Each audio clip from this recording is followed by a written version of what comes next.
പുതിയ കെട്ടിടമുണ്ടായിട്ട് എന്തു കാര്യം? നെയ്യാറ്റിൻകര വില്ലേജ് ഓഫീസിന്റെ പ്രവർത്തനം ഒറ്റമുറിയിൽ തന്നെ.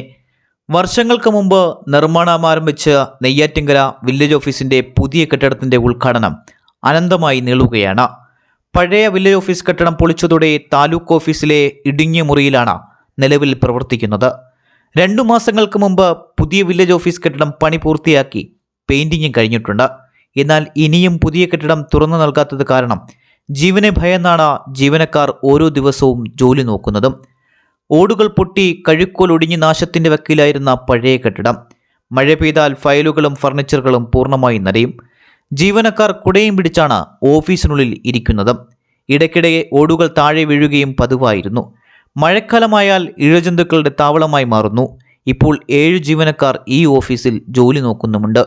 ഇടുങ്ങിയ വഴിയിലൂടെയാണ് നടന്ന് ഇപ്പോഴത്തെ വില്ലേജ് ഓഫീസിൽ എത്തേണ്ടത്.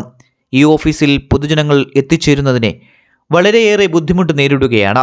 വാഹനങ്ങൾക്ക് പോകാൻ സാധിക്കാത്തതിനാൽ വാർദ്ധക്യത്തിലുള്ളവർക്ക് വിവിധ ആവശ്യങ്ങൾക്ക് വില്ലേജ് ഓഫീസിൽ എത്തിച്ചേരാൻ കഴിയാത്ത സാഹചര്യവുമാണ്.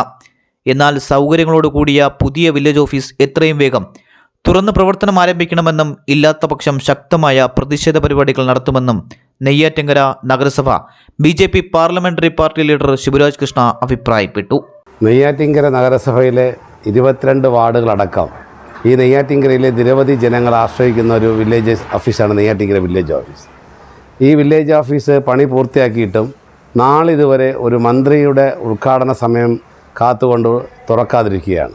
ഇപ്പോൾ താൽക്കാലികമായി പ്രവർത്തിക്കുന്ന വില്ലേജ് ഓഫീസ് ഇഴജന്തുക്കളുടെ ശല്യം കാരണവും അതുവഴി ഇരുചക്ര വാഹനം പോലും കടന്നു പോകാൻ സാധിക്കാത്തതുകൊണ്ട് വൃദ്ധരായിട്ടുള്ളവർക്ക് പോലും ആ വില്ലേജ് ഓഫീസ് എത്തിപ്പെടാൻ വളരെ ബുദ്ധിമുട്ടാണ്. ഈ സാഹചര്യത്തിലാണ് പുതിയ വില്ലേജ് ഓഫീസ് ഇത്രയും പണി പൂർത്തിയായിട്ടും തുറന്നു നൽകാത്തത്. അടിയന്തരമായി തന്നെ ഈ വില്ലേജ് ഓഫീസ് തുടർന്ന് പ്രവർത്തിക്കാൻ അധികൃതർ തയ്യാറാവണം. ഇല്ലെങ്കിൽ ശക്തമായ സമരപരിപാടികളുമായി BJP മുന്നോട്ട് പോകും. GTV news, Neyyattinkara.